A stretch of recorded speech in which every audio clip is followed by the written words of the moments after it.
Hey there, welcome to another episode. So today I have my lovely wife as a guest to tell this story. Hi. Who are you? I'm Allie. Yeah, well, there you go. So we're going to tell a story about, what was it, this summer? Yeah. Yeah, this summer we were on a camping trip, and we're actually with my brother and her sister, but they're not here to tell the story with us. Not that sounds kind of bad, like they died, but they did not die. They're just out of town, or they don't live here in the same town that we live in. Anyways, we decided this summer to go on a camping trip / fishing trip to the Williams River in West Virginia, and it was a great idea. So we did a lot of fun stuff. As you can see, I got my fishing vest here. We did some fishing. I didn't catch anything because, I suck, but we did some swimming in the river. Well, while I fished, they swam in the river. Yes. We did some rafting. We took little pool rafts down a raging whitewater river, which was fun. Me and Brady went down a waterfall, and you and we hiked. Rachel hiked. Yeah. Brady's my brother, and Rachel's her sister. But yeah, so it was great, having a good time. We set up by a campfire, and got ready for the night, and the night is where things get interesting, I should say. We had quite an experience, I suppose. I did not. Well, we'll get into why you did not and why I did. But anyways, so we brought a lot of food and stuff like that. Had fun stuff, cornhole, big fire set up. So we were just talking that night, hanging out, having a good old time, the four of us. I think we played, some drawing game or something like that. Yeah, drawing games. Yeah, we had... Brady wanted to tell stories. Brady wanted to tell scary stories. Little did we know we would live our own scary story / nightmare this night. But, so, it was getting dark. I don't know, it got dark around, 9 o'clock? Because we were down in a valley. A real big valley right next to the river, and we were camped at this site.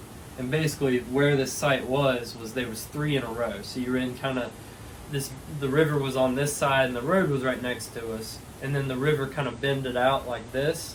And then there's 3 sites within these woods, this wooded area. And there's pretty heavy woods. I mean, you couldn't see the other campsites. And so what happened was our campsite was up on this kind of hill, and then you went down over a little hill into the woods, and then a little ways down was the river. But you could hear the river. It was close enough. That's how close we were to it. And then the other campsite, we were the leftmost, and then there's one in the middle and one on the far right. But they were all, quite a bit of woods in between us, so you couldn't really tell what was going on. Other than everyone shared a bathroom. Yeah, well, everyone shared one bathroom. There was one, community bathroom between everyone. Yeah. So anyways, there was actually no one at the middle site when we went to sleep. And, me, Rachel, and Brady decided to hammock camp down in the woods, down below. And then Allie, what did you do? I slept in the truck. The smart person. Yeah, she slept in the truck, which is up here next to the road. And, so we I had been the only one that had ever hammock camped. The other 2 had never really done that, and I had done it out in Montana quite a few times, so I was used to it. I'm used to what the woods sound like. I'm used to, most things, so I wasn't too weirded out by it. I was pretty excited, and the rest of you had never camped really like that out in the woods. No. Because we were pretty far out there. I mean, we were an hour, half an hour, 45 minutes from any town. Anyways, but Yeah. So she goes to sleep in the truck, in the back of the truck, in the cab, that is. And then the rest of us, the other 3, we set up our hammock down in the woods a little ways. So we're laying there for a while, and I can't sleep because, it's, I don't know, just not as comfortable as I want. Well, the other 2 go to sleep pretty quickly. So you thought. Well, they were. But, so we probably went to sleep at maybe 10:30, 11. Well, midnight, 12:30 rolls around, and I see some lights, and some people pull into the camping spot next to us. That, the other area over to the right. So I can just kind of see their lights. I can't really see anything. So yeah, I'm like, oh man, that really sucks because there's flashing lights everywhere and making a lot of noise. So I don't know, maybe another half an hour passes, and I'm just sitting there still, and they're still up there, lights, and I look around and I see these like laser pointer lights basically, like coming through the woods, and they're like blue and they're shining through, and they keep pointing over at me. I see it on my hammock, on my chest, and then kind of survey through the woods a little ways. So this is kind of like a little bit weird to me, because like, what are these people doing this late, like out camping anyways? So I'm on guard a little bit. So I kind of sit up just to see what's going on. Well, about another half an hour later, it still continued that. So we're at probably 1 o'clock at night, let's say, 1:30. Probably. And I hear some noise, and I'd kind of almost dozed off at this point. I hear some noise, and I see people with a headlamp walking down the path. And there's a path that goes straight down to the river from that site, and then there's a path that bends off and it kind of goes through the woods over to our site. Well, they start heading down the way to our site, and I'm like freaking out at this point. And the other two, I look over and they're not awake, so they're just sitting there asleep still. You didn't think. Rachel said she was awake. No, she wasn't. There was no way. After what had happened, there's no way she was awake. But anyways, so they come down this path, and they have to see me. Because I know, if you know anything about, like, lights and stuff and animals and people, like, there's eye shine. It's a reflection off of your eyes. So, like, if you put, like, a spotlight or, like, your car light out in, like, a field, you could see animals' eyes out there, like, really far off, just because it reflects kind of back at you. Same thing with people. So they had to have seen me there. Well, they just keep coming closer and closer. Well, I had brought my pistol with me, because, that's a good thing to do when you're out in the woods like that. And so I kept it right here, and I had my hand right on it, right underneath my sleeping bag. Well, they keep getting closer, and I'm kind of down in the sleeping bag a little bit. Well, finally they get close enough, and I raise my head up, and they definitely see me at this point. Well, the thing is, they didn't say anything. They didn't apologize. They didn't run back. They just stood there for a second, and then slowly started backing away. Slowly, really slowly, but keeping their lamp straight on me, keeping their headlamp and their flashlight straight on me that whole time.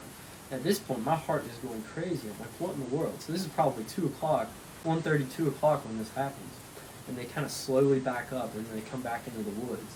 They don't say anything. And then I hear, once they get up to the camp, I hear some grumbling and stuff like that, whatever. Well, so I'm like freaked out, and I'm thinking about waking the others up, but I'm like, maybe they just had a misunderstanding. Well, so I sit there for another half an hour, and I still see these lasers and stuff. I'm like, this is really freaky. This is not normal for like camping. Yeah. And you're still asleep at this point. No, I was asleep, but I definitely saw the lasers the whole time. Yeah, and so I'm like kind of freaking out at this point, and about this time I have to pee. Well, I still see them with their lights kind of coming down, and I'm like, this is really just a little bit too much. So I get the other two up. I get Brady and Rachel up, and I go up to the truck where Allie is, and I put the rest of them in the truck. And while I go to the bathroom, because I just don't trust everyone down there with me not being there and not having a gun. So I put that in there. Well, I go over to the bathroom, and I use the bathroom and stuff. And on my way back, they start walking toward the bathroom. And they've got their headlights sitting there, just flashing at me as I'm leaving the bathroom. And I'm like, this is too much. These guys are like out here to like kidnap us or take us. And so this is probably, at this point, it's probably 3 or 4 a.m. So we sit in the truck for probably a half an hour and just talk about what's going on. And also there was a bunch of animal tracks on the truck bed, which is kind of creepy. It was really creepy because honestly, the whole entire night I didn't sleep really very well. I just felt like someone was watching me. And come to find out, there may have been an animal watching me the entire time. Yeah, and so anyways, we decide that, I'm not going to get any sleep because I was up watching guard the whole time, basically. I got no sleep. I was exhausted. So we drive into town, so it's about 45 minutes. It's a tired drive. So we sit there, and by the time we get there, it's getting close to some breakfast places opening. And so we finally go in there and get some breakfast and stuff like that about, 7 a.m.? Yeah. We get some breakfast and, good breakfast and just relax in there for a little bit. And then we decide, because we had originally planned on going back and, getting camping for a little while longer and spending the day. Yeah. Well, when we had left most of our camping stuff there, like the hammocks and everything, just because we just wanted to get out there quick. We didn't want to take them down. So we decided to head back. So we drove back around 7:30 and probably, or 7:30 and probably got there, I don't know, close to 8:30, or about 8:30 because we went up on the mountain and sightsaw for a little bit. Yeah. Well, by the time we got back to the camp, we were expecting to see these guys there. There was no one there. Not a single one of them. Which is really, really creepy because... Who shows up at midnight Who and then shows leaves at up to a river? This is like a 7 or 8. tourist place. Like a river where you fish. Yeah, who does that and then just leaves? Shows up at 12:30 and then leaves. So that was really freaky. So we packed up and we came all the way back, and I was exhausted because I drove this whole way and stayed up the whole night. Then, of course, got some sleep. But anyways, I was talking to some people, and they figured that they were trying to rob us, is what they were saying. And probably if they didn't see me and they didn't see that I had a gun right there, then they probably would have robbed us. Rachel said she smelled things. She thought they were like cooking stuff over there. It could have been. You never know. But I think that they were definitely trying to rob us, and that's why they didn't stay there any longer. And after we left, and we looked through our stuff, and none of our stuff was taken. Not that any of it had value, the stuff that we left, because we made sure that we took all that. But they were definitely trying to rob us. So yeah, that was an absolutely crazy story and her first camping experience. So she probably doesn't want to go camping again, but I will continue to stay in the truck. yeah, but the moral of the story is, if you're going out somewhere creepy like that in the backwoods, always bring a gun, always bring plenty of people with you, even a dog. A dog would have been good, just to bark at him, I guess. But When we get one eventually. yeah, when we get one eventually. But I figured we'd share that story with y'all because it's pretty funny. It's kind of scary, I guess. But yeah, good time. But Yeah, it was a good time. Other than night. Yeah, of course. But yeah, I'm trying to have Allie in more videos because we got plenty of interesting stories and fun stuff coming up. So she's going to be in more videos. But if you like this, make sure you subscribe, and I'll see you all